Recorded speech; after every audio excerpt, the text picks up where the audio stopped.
Welcome back to another Joe review. I'm really enjoying this classified line. These figures are difficult to get where I'm based in little old Adelaide, but last week I received a whole bunch in the mail and I had to review this guy. This is Marvin Hinton, aka Roadblock, one of the most badass figures you could get when I was a kid.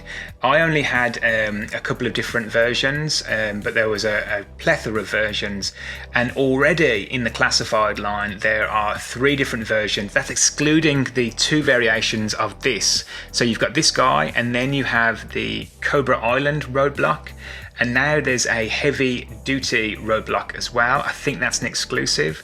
So it's only a matter of time before we get a Tiger Force version. It's just a no-brainer. Hasbro has to do it, and I'll certainly be picking that up if they do that.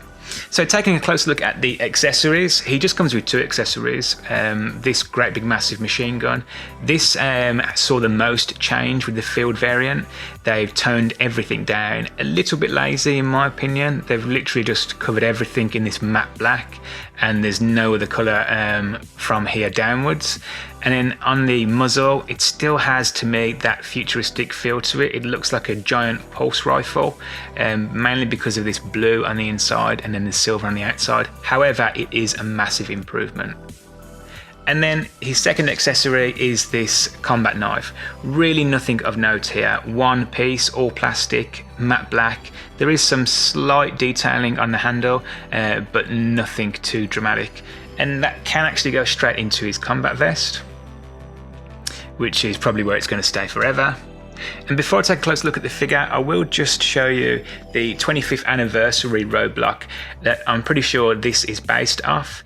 And for me, that's the important factor. I know there are a lot of people out there that prefer the classified to have their own look, but for me, the reason why I'm picking them up is because of that callback to the original figures. So that's pretty much what I judge them on, and that's why I picked them up. And so far, so good. Apart from the gun, everything else looks nice. So let's take a closer look. He does have a slightly darker jacket. The original one was a little bit lighter in colour, and that is similar to the older version, or rather the 3 3/4 version. But I must say, I don't mind the darker jacket. I think it works better with the red and the blue. In terms of the paint application, it's a little bit shitty here. You can see that the red has bled into the blue. I saw that with Duke and the wristwatch, but it's not too bad. Moving around, he has this nice lion tattoo on his shoulder and bicep. Don't know if the original figure had that, but it's nice to see that. And then on his shoulder here, he has what I think is called a Joe Pro, and this is the communication device that they all use. We saw it on Duke, so it'll be interesting to see if they put it on the rest of the figures. Moving around to the back, he does have a peg hole for a backpack, but he doesn't come with a backpack. But it's nice to see that included, so we can use something further on down the line. And then moving down, his trousers are all sculpted, really nice, and it's this slightly raised texture. Nice texture on the pockets. Just the one knee pad on the left knee. I don't know if that's by design, I'm assuming it is, but he doesn't have it on the right. And then the boots, similar to Duke's. At first I thought it was a reuse, but they're not. They are actually unique to Duke's. And they are a slight, there is a slight distinction in colour. A lighter brown at the front and then a darker brown at the back. And then just a straightforward black boot. So overall, paint applications are really good. And in terms of size, before I take a look at articulation, he is a bigger figure. So you can see Duke there. So they have done something with the scale, and I don't mind that. I have got Gung Ho, and Gung Ho is also a bigger figure. And I have Scarlet, and she's a much smaller figure. So I'm really pleased that they are maintaining some scale. Okay, so in terms of articulation, I'm expecting good things in terms of articulation from these figures, because so far I've been very impressed. So straight away at the head, he has a peg underneath and at the bottom, so he gets a lot of down and a lot of up, and he gets a complete rotation. The shoulder is a butterfly joint, so heaps of articulation there. He has a swivel at the bicep, a double jointed elbow, and a peg at the wrist. At the waist, he does have complete rotation, and he does have ab crunch, but because of the vest, it is a little bit restricted. And then at the hip, he doesn't actually have the drop down that Duke and Storm Shadow had, but I'm assuming that's because he's a bigger figure.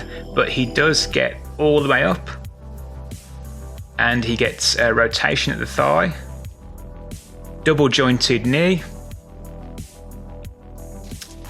a swivel at the shin, or rotation at the shin, and then he also has movement at the ankle.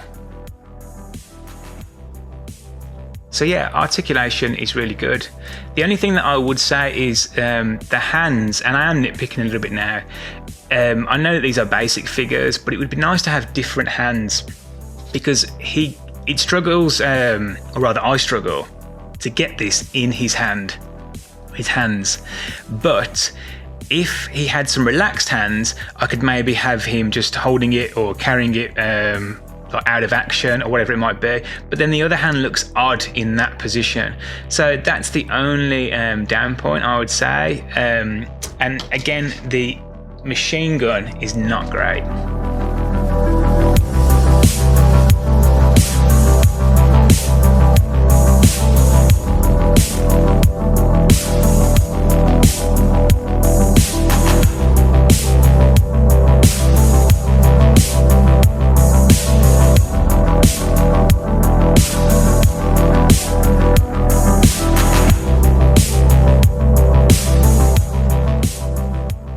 So final thoughts on the classified Roadblock.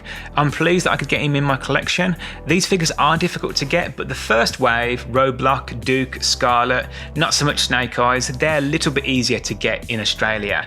But this guy is definitely the better version of the two, the field variant, at least in my opinion. I don't like that futuristic look, so I'm glad that they toned that down. I like that the colour scheme is a tribute to the original figure, as well as the overarching design. It's just the gun that lets it down. That gun is still ridiculous, even with those muted colours. It's still just over the top, and it's difficult to get in his hands.